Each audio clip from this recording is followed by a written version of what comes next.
Cetak, media online dan media elektronik, terima kasih telah hadir dalam konferensi pers Partai Buruh dalam rangka rapat kerja nasional yang kedua Partai Buruh, di mana dalam rakernas ini dihadiri oleh 38 provinsi, 393 kabupaten kota dari seluruh Indonesia dan perwakilan hampir 5.000 kecamatan yang ada di Indonesia.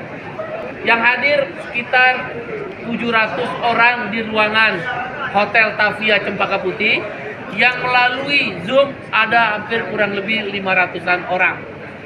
Pada rakernas ini akan diputuskan satu calon presiden dan calon wakil presiden yang akan diusung oleh Partai Buruh tanpa koalisi partai. Tanpa koalisi partai untuk pemilu 2029. Siapa namanya nanti akan diumumkan di akhir rakernas. Di akhir rakernas akan diumumkan nama-nama calon presiden dan calon wakil presiden Republik Indonesia untuk pemilu 2029. Ada 100 tokoh atau 100 nama yang akan muncul. Dari mana nama-nama tersebut? Pertama, tentu dari struktur partai. Kedua, dari simpatisan dan anggota partai. Dari buruh, petani, nelayan, buruh dan lain sebagainya. Dan dari masyarakat umum. Nanti akan muncul 100 tokoh. Dari 100 tokoh muncul dikuras menjadi 45. Dari 45 nama, 17 nama, terakhir 6 nama. Calon presiden dan calon wakil presiden RI 2029 nanti diusung oleh Partai Buruh tanpa koalisi partai. Bisa saja nama Pak Prabowo muncul lagi, bisa saja. Karena untuk sementara nama-nama calon presiden dan calon wakil presiden itu berasal dari antara lain yang sekarang ada Pak Prabowo, kalangan Polri, kalangan TNI, dan ada satu menteri perempuan yang sekarang ada. Kalangan pesohor, ada jurnalis, ada artis, ada ustadz, tokoh agama, ada mantan KPK, ada anak muda, dan juga berasal dari kepala daerah. Ada yang dari Jawa dan ada yang dari Indonesia Timur. Muncul nama-nama itu. Nah, nanti lebih jelasnya dari kalangan yang sekarang berkuasa, di pemerintahan, dari kalangan pesohor, dari kalangan kepala daerah, dari kalangan anak muda umur 40 tahunan, dan dari internal Partai Buruh sendiri. Nanti nama-namanya lebih jelas akan diumumkan di rakernas. Saya ulangi, 100 nama diperas jadi 45 nama, kemudian jadi 17 nama, terakhir 6 nama.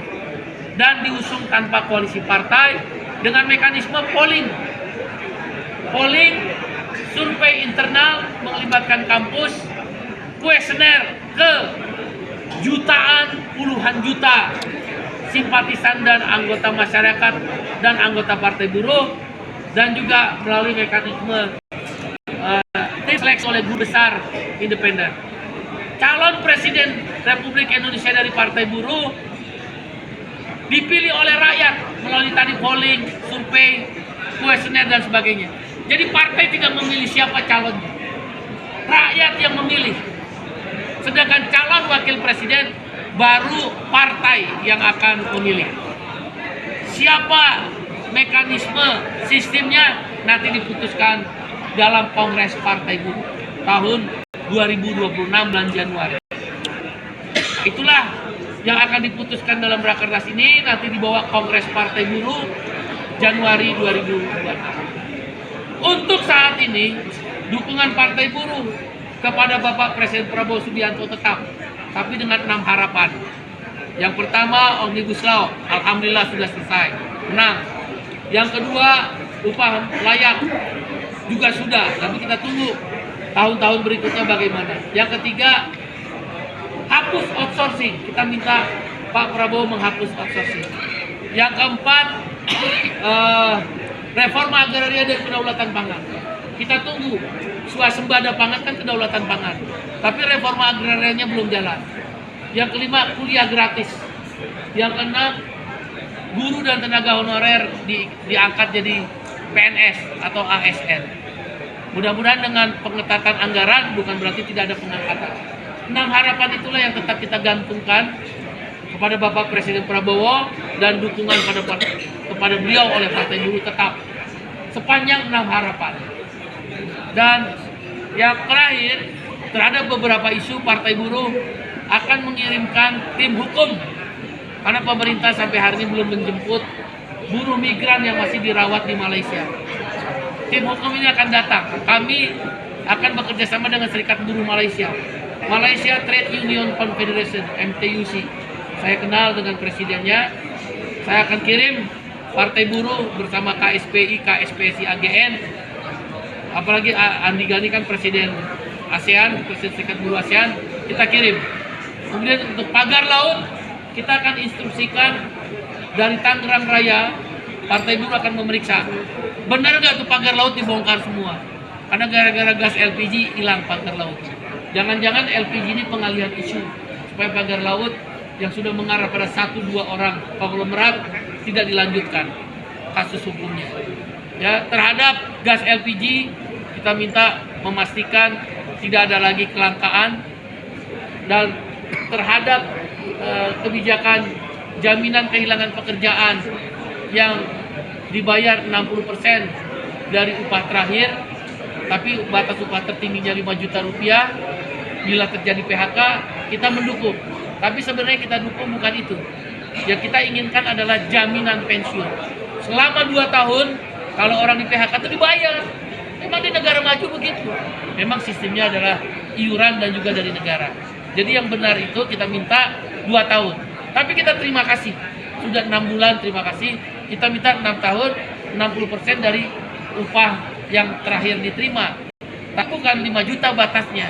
Batasnya adalah 4 kali PTKP. Jadi kalau PTKP 4,5 juta, 18 juta. Jadi terakhir batas tertingginya 18 juta, bukan 5 juta. Itu yang kami minta. Demikian ya kawan-kawan. Nanti akhir Rakernas kami akan umumkan nama-nama calon presiden dan calon wakil presiden Republik Indonesia yang diusung oleh Partai Buruh. Anda jurnalis juga bisa jadi calon presiden. Silakan melamar di Partai Buruh. Kita tidak ada uang-uangan, nggak ada mahar-maharan. Pokoknya yang dipilih rakyat.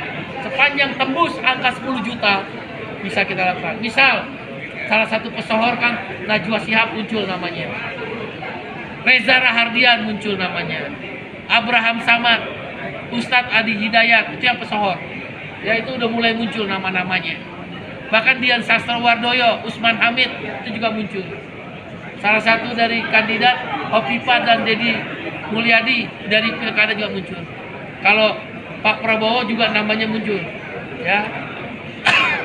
Dari kalangan Polri juga muncul namanya. Demikian ya kawan-kawan. Terima kasih atas perhatiannya. Terima kasih. Terima kasih.